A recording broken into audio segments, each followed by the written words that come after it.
Welcome to the Kaleidoscope of Possibilities, Alternative Perspectives on Mental Health. My name is Dr. Adriana Popescu. I'm a licensed clinical psychologist and leader in the field of mental health, energy psychology, addiction, trauma, and empowerment. In this podcast, we will be exploring mental health from a variety of perspectives, from the spiritual to the shamanic and beyond. What if mental illness isn't everything we think it is? What if everything we see as a pathology is actually a possibility? What else is possible with mental health? Hi, everyone. I'm Dr. Adriana Popescu, and welcome to Kaleidoscope of Possibilities, a podcast where we explore alternative perspectives on mental health. I'm so excited to have with us today Lauren Pauly as our guest. Lauren Pauly is many things. She is a certified speech-language pathologist who runs a hospital department in Southern California. She's a coach who empowers college students, individuals, and business people. And she's a gifted speaker and author. Mostly what she is, though, is an inspiration, someone who stirs people to be more proactive, find their way, and make the proverbial lemonade out of what we've been handed. Lauren is the author of this amazing book called The Other Side of Bipolar, Revealing Your Strengths to Move Beyond the Diagnosis. And I'm so excited to have a conversation with her today. Welcome, Lauren. Well, hello, Adriana. Thank you for having me. I'm so glad to have you here and sharing about your story, the fact that you've written this book and it's gone on to win all kinds of awards, and it's been the subject of people's book clubs, and it's made its way all over the place. Tell us first just a little bit about what inspired you to write this book and to share your story, because this is really, you're getting really vulnerable here and you're really putting yourself out there. Yeah, and that was a long, long time coming. I mean, growing up with a diagnosis, you learn first and foremost to hide it, to mask it, and to shove it in the deep, dark corner so that no one ever knows. So to be able to kind of work myself through it where I wasn't hiding it from me, first off, but then also to put it out in the world, especially with a different slant and perspective than is normally talked about, was confronting, to say the least. But I noticed when I was doing coaching sessions with people, whenever I shared something from my own personal journey, whenever I was vulnerable and really kind of showed my soft underbelly, so to speak, the more they connected and the more they opened up and the more they actually went, oh, wait a second, I can relate and I can change it too. So for me, that was kind of the inspiration behind the book of, well, if I do put my story out there in a really raw and honest way, I wonder what it would create for people. So that was kind of the spark and the inspiration that got me going. Yeah, and you've gotten so much great feedback from people about the book and how it's touched them, because maybe they, like you say, they may have had similar experiences. What's been some of the reception you've gotten on the book? No, it's been kind of across the board. I wasn't sure exactly who would pick it up, but it's been people who've gone through with the diagnosis and them kind of going, wow, I have language now to put to my feelings or my emotions and to look at it from a different perspective. Believe it or not, I've heard a lot from people who grew up with family members who've been diagnosed, and they've been really beautiful to talk to, because it's like, I've always kind of judged my parent or my sibling, and this gave me kind of a more empathetic viewpoint on what they were going through. It also kind of let me call a spade to kind of go, oh, that might have been a manipulation, or not everything roses and sunshine. And then I've heard from a lot of medical professionals too, who've just used the tools that I share with their clients, or at least have more of an empathetic dealing with their clients, because they have that kind of insider's perspective. And that's really what I was going through more than anything, of what it was in my perception and my mind and in my body going through all of that. Right. And I would love for our listeners and viewers to find out more about your story. So tell us a little bit about how you even got a diagnosis of bipolar. What was happening for you? What kinds of symptoms were you having? Just give us a little bit of the background story. Yeah, so everything was normal, I would say, quote unquote, normal, happy kiddo, until about age 13, period hit. I think there was some hormonal stuff going on at that time. And then I describe it as everything's kind of peaceful and open, and then all of a sudden the volume of the world got turned up really, really, really loud. Before I knew it, I was really aware of how I fit or how I didn't fit. And I think all teenagers go through this, especially pre-adolescence, of you went from being open and exploratory and just kind of like hanging out with people to now all of a sudden there's groups and there's personalities that you have to see where you fit. I didn't really feel like I fit anywhere. And part of it, I think, too, is just getting saturated in the environment that middle school is, where there's gossip and there's cliques and there's a lot of negativity, and being aware of other people. What you do when you're saturated in that environment, it just turns the volume up. And before you know it, it feels like everything's coming at you or is about you. So I had a lot of paranoia. I had a lot of mood swings. I was kind of up and down.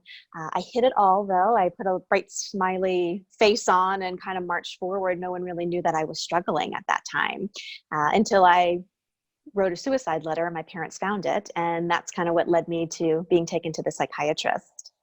Mm-hmm. And then when you went to the psychiatrist, what did they say? Well, they did a whole bunch of different testing. They did educational testing. They did do hormonal checks. They did thyroid testing, that kind of thing. And then I went to like the big center where they did the psychological testing and the psychiatric testing.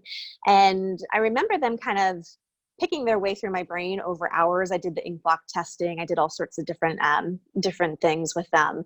But I had a conversation with the doctor at the very end, and I watched him kind of piecing his way through my world. And all of a sudden, mom was in there and she said, well, my aunt has my sister, her sister, my aunt had bipolar. And as soon as he heard it, it was kind of like this stake went in the ground of like, aha, that's what we're dealing with. And before I knew it, all of the conversations, even all the questions he was asking really kind of went in that direction. And I just remember 14-year-old little me in my brain going, oh, this is the answer to the thing that has been bugging me for so long. So this is the thing that I need to kind of like lead towards. And before I knew it, that was the label that I had. And following that, it was just almost this love of the label, this love of this new role, because I thought that's something that could be fixed, Right. Until I learned more about it. And I was like, this actually can't be fixed. This was kind of a bad choice to go down this road, Yeah, because, and you and I have had many conversations about this as both of us working in the healthcare industry, how much we are pathologizing people. And really there's a stigma that comes as well with these labels, with these diagnoses, which I've always said are kind of like two-dimensional, descriptors trying to fit someone into a multi-dimensional being into this two-dimensional box with this label. And it's so interesting coming from the patient's perspective, because I was struggling for so long and I was struggling in secret for so long that for me, the relief of being able to talk about it, first of all, was a huge relief. But then it kind of became this, well, if I can get a label and the doctors know what's wrong with me, then I can get medicine or they can fix it and I can move on. And so there's this kind of relief that comes at first when you do get a label. And then eventually when you start learning more about it, especially psychiatric labels, because so much of that is looped into your personality and it has personality traits in the label itself. And even I was looking through it when I first got diagnosed. I was like, well, I don't have these things that are listed, but maybe they're coming because this is what's wrong with me. And before I knew it, it's like a self-fulfilling prophecy. This is the thing that actually is you and you are it, which I think is such a more slippery slope than someone who's diagnosed with a physical disease. This mental, emotional thing, because of the personality traits in it, gets really tricky terrain to navigate. Right. So you really came to believe that there was something fundamentally wrong with you, right? Yeah. And and the medical establishment was essentially telling you that you have this disease. Here's the label. Here are the symptoms, like you said, and what you don't have now may show up eventually. And so what was their strategy? So here's the answer. The answer is what? The answer was lots and lots and lots and lots of medication. I was swallowing 14 pills a day at my highest point in the first couple of years of my diagnosis. And then a lot of therapy. I went to weekly therapy, which I'm actually a big believer in. I think, you shouldn't just be taking meds. You should actually be kind of looking at yourself and your behavior patterns and your life choices. But the therapy model they were using was one that was really limitation-based and fear-based, like looking at the problem to solve it. And it was really funny because I did weekly therapy, diagnosed at 14. I did weekly therapy all the way up until about 2021. And I remember actually longer. It was around 24. I was in graduate school and I went to, I changed colleges to go to grad school, and I went to a doctor's office and he says, it kind of seems like you're making up problems to be here. And I kind of said, Well, yeah, because this is what you do is you have to have a problem to come and get therapy, and therapy is part of this thing that I'm going through. And he was one of the first people who was like, maybe you don't actually need what you had in the past. And that kind of freed me up a little bit. But it's kind of a funny thing to catch, of that mindset of, as long as there's a problem, there's something that I can continue to go to therapy and fix. It wasn't really about looking at the positive side or looking at even self-improvement. That came later. It was just this mentation of, there's something wrong and I have to keep digging to figure out what that is. Yeah. Yeah. So at what point did you find alternative or other ways of seeing what was going on for you? Because you definitely had a turning point. Yeah, big turning point came when I was 20, a little bit younger. I had moved to Florida and I had to change psychiatrists, and that was like the first thing on the bucket list to do. And I opened up the phone book, and this ad came popping out of the listings of all the psychiatrists in the area. It said holistic psychiatry. This is before holistic was even a buzzword. I had no idea what it was. There was just this like pop of something that said, that's what you need. And he changed everything. He took the perspective and flipped it on its ear. So instead of my weekly therapy being based in limitations, something's wrong with you, keep digging down the rabbit hole, it became a conversation of like, what's good about you? What are your unique skill sets? Let's get you in a college program that actually plays to those strengths. He did diet, he did nutrition, supplements. We did a lot of energy work, actually. We did meditation and yoga. And all of that really just brought me out of looking at the big pink elephant in the room of something's wrong and into, oh, I'm actually a bigger thing than this label. And when I started to develop my sense of self that way, a whole new world opened up for me. And it's something I feel is super lacking right now in the medical system. And it doesn't mean you can't do the medicine. He was managing that too, but adding in this different perspective and these different conversations, my life would not be where it is had it not kicked off there, you know?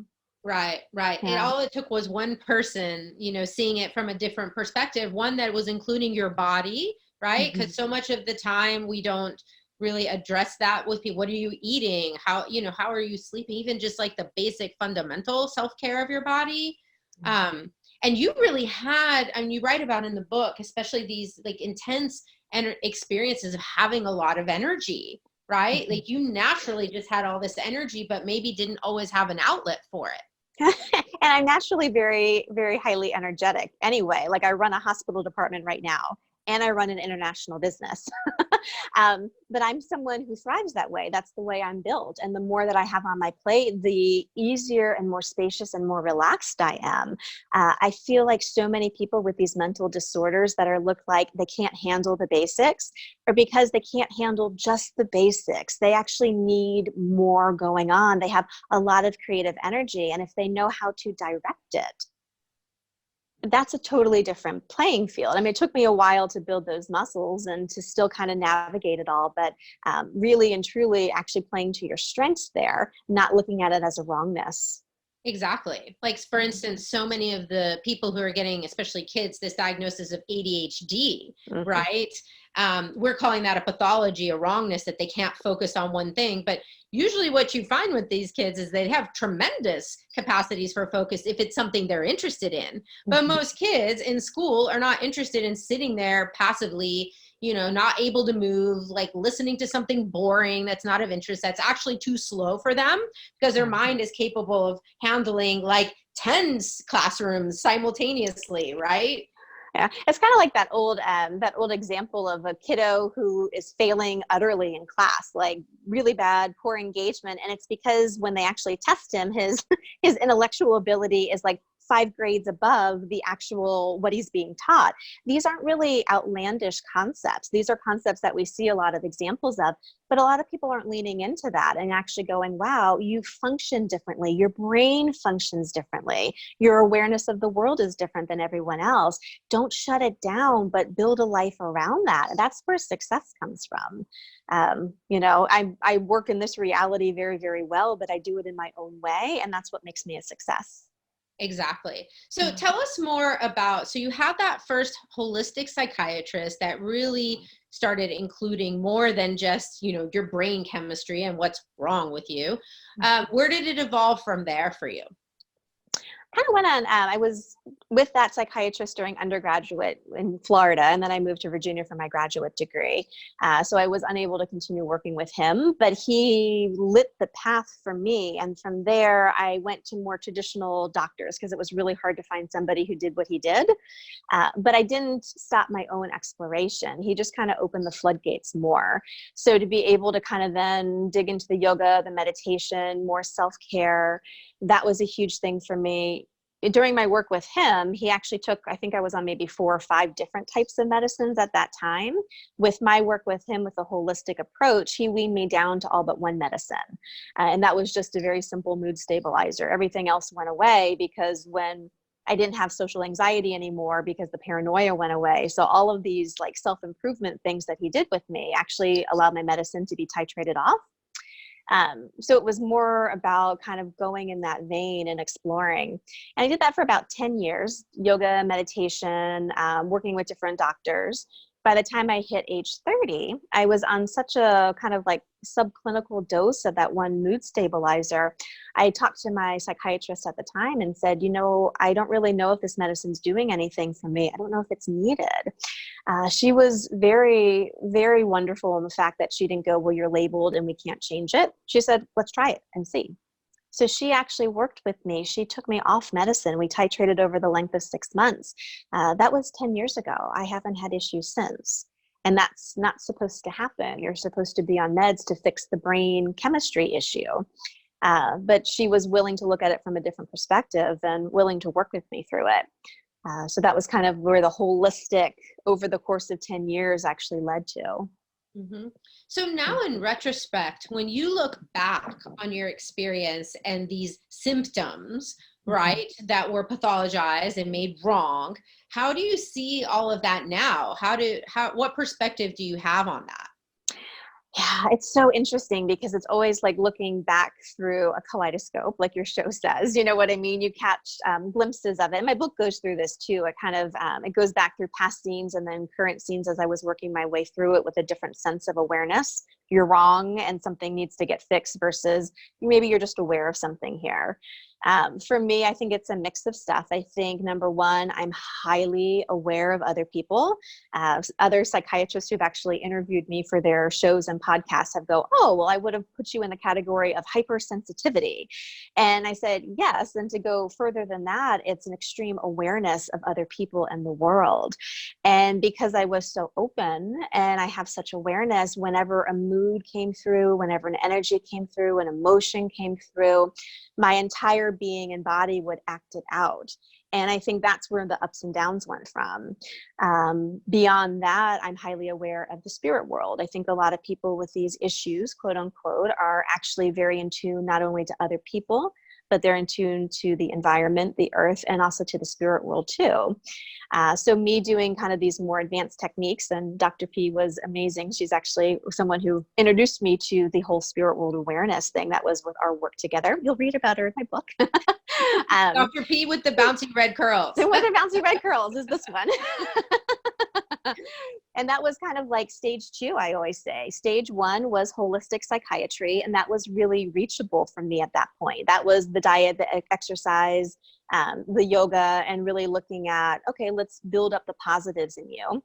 And then what came later for me was the energy psychology. It was actually going, you're aware, there's energetic components around you, there's spirits around you, and you're a healer. And beyond being a healer, you truly care about other people. So I think the combination of those two, being very open, being very caring, and wanting to make people feel better, is just kind of this like sponge effect where you end up soaking things out, and before you know it, your own world is rocking. So that's been the later work, is how to not do that. Yeah, you and I both work with a specific modality called access consciousness, and in access, we say, what if everything that was called a wrongness about you is actually a strongness, right? And even in your book title, I love the tagline, revealing your strengths to move beyond the diagnosis. So it seems like now you see a lot of these things that were pathologized in the past as actually being strengths. Mhm.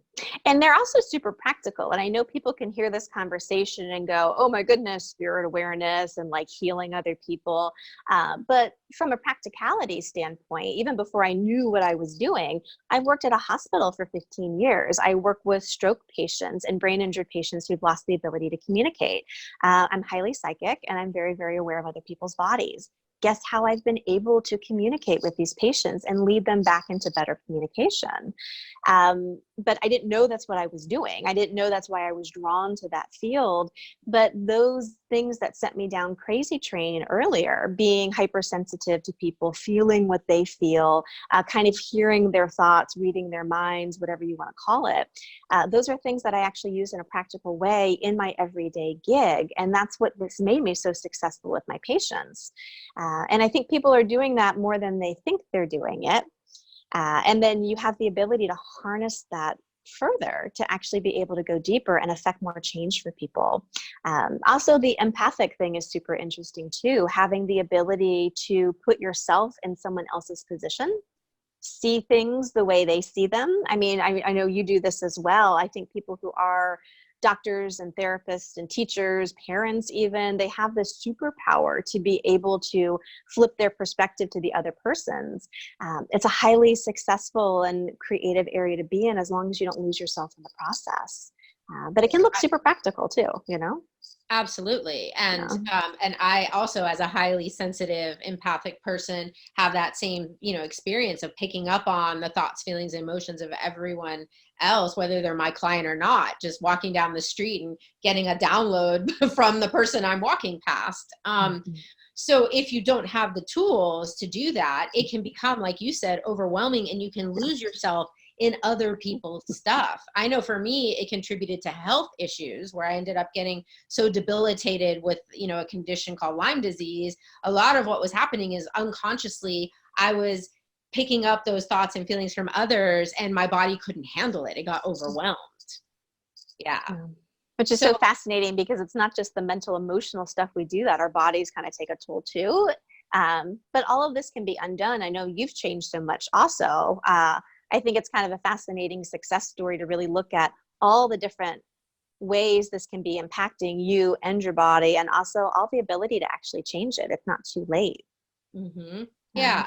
So what would you want people to know, if we could, convey like a message out to our listeners, some of whom are mental health professionals, right? Who maybe are curious about what else could be possible with seeing these diagnoses and conditions and these illnesses from a different perspective. Some people are clients or people themselves who've received these labels or diagnoses, and some are the loved ones of Mm. people who've had these issues. What can we offer them? Is there hope for this? You know, what would we like them to know from our experiences? Yeah. Well, there is always hope. There's always hope. And you're not alone. I think there's a lot of people who have been diagnosed and are living with a label. And I always perceive it as like this box that's been put around you. And at first you're comfy in the box because now you're like, okay, cool, this is who I am. And this is the way the world functions. If I know who I am, I know how to act, therefore I'll be okay. And other people go, oh, that's who you are. That's how I interact with you. Therefore we'll be okay. But after a while, those boxes, the comfort goes away and you start getting stripped of your ability to grow and change. And for me, and I think a lot of people out there, the joy of life is really the self-evolution. It's pushing your edges. It's actually looking at things differently and having a varied experience while we're here in this life path to be able to actually be the best that we can be. And when you're diagnosed and you're put in a box, it's really hard to do because no matter what, again, this is a personality driven thing. This will be that way forever. But that's the whole purpose of any self-development thing, is that your personalities can change. So why can't this?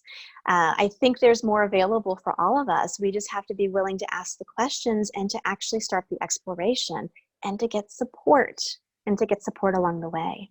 Yeah. Yeah. And the question, I love that. The question is so powerful because the question opens up the different possibilities, right? Like, Yeah. how else could I be looking at this? what if what's been labeled a wrongness, a symptom of a pathology is actually a capacity of some sort, right? It's a gift. It's something that can be harnessed to create something helpful, useful, creative, productive in the world, rather than when it works against you because you don't know what it is. It's like having a superpower, you know, like Spider-Man or something, Superman, and they don't know how to use their powers yet because they haven't like figured out like how they can do that. Yeah. And it's kind of interesting too. And for me, I know probably a lot of people can relate to this. No matter what, I've always wanted to be able to be a contribution in the world. And then I don't think that's a far reach for anybody. We want to have productive lives. We want to have good relationships. We'd like to be able to leave the planet going, you know what, I created something and it made a difference that I was here. It wasn't just a wash in the dark. And when you have these things that hold you back so dynamically, and again, like you said, are kind of two-dimensional, you really are, it's an inner battle that starts to come of like, I so desperately want to contribute. And at some deeper sense, I know that there's something here for me to contribute, but I don't think I'll ever be able to. And for me, I looked at myself like that for a long time as I'm going to be on a drain on anyone that comes near me. That was what I was given at age 14. And that's so far from the truth. I can't even have words to express that. You are a contribution and you just have to learn how you tick, you know? Yeah. You mentioned also the importance of support. So what do you suggest for people who are listening to this and saying, oh my God, this is speaking to me. I would love to find out more about how I can get support and find someone who maybe can help me to see these problems from a different perspective. What do you suggest to people? Well, I always say follow your awareness, which most people don't know how to do that.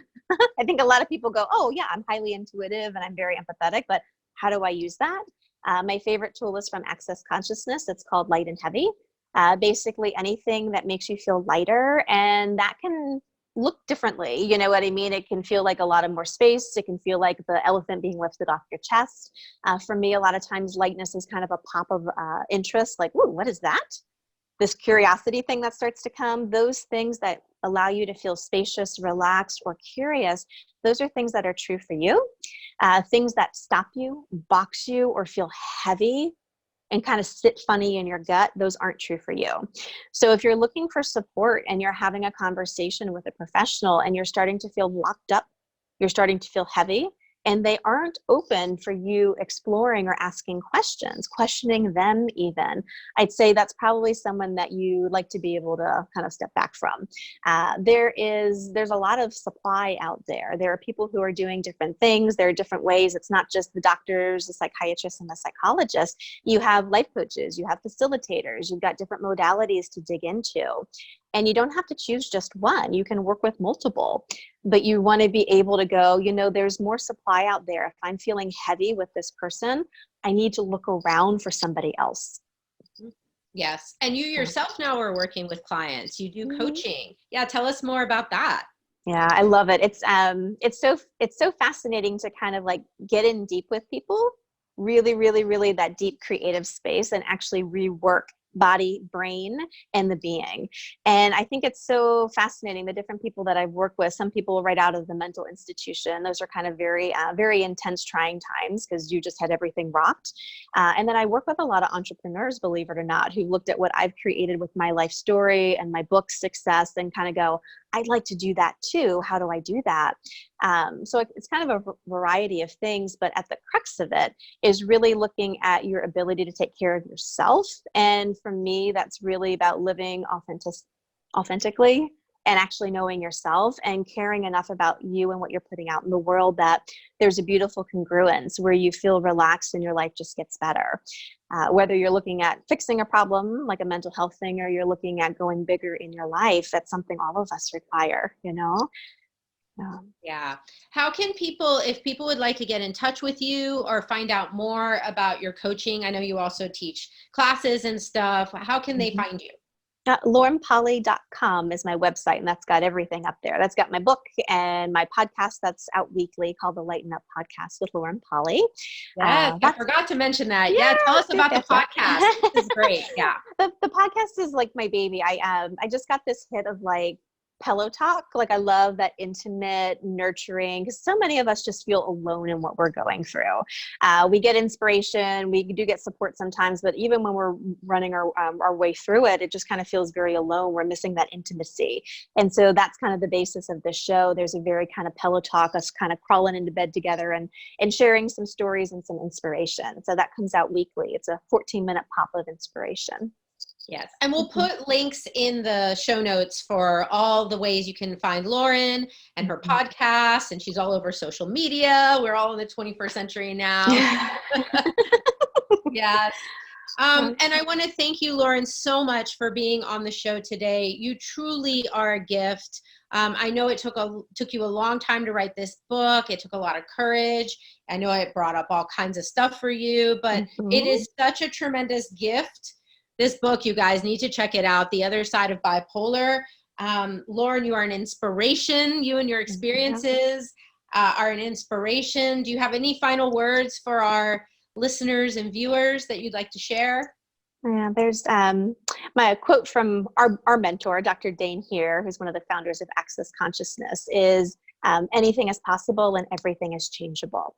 And I know if you've been dealing with a diagnosis, it's like that thing is going to be the solid thing that never ever moves, let alone changes. And I'm living proof that that is not true. Everything is possible, and you can change anything. It just takes you actually being willing to explore and open up enough to actually see things differently. Very rarely are things what they seem. So just kind of have that in your bank as you move through. Yeah. Love it.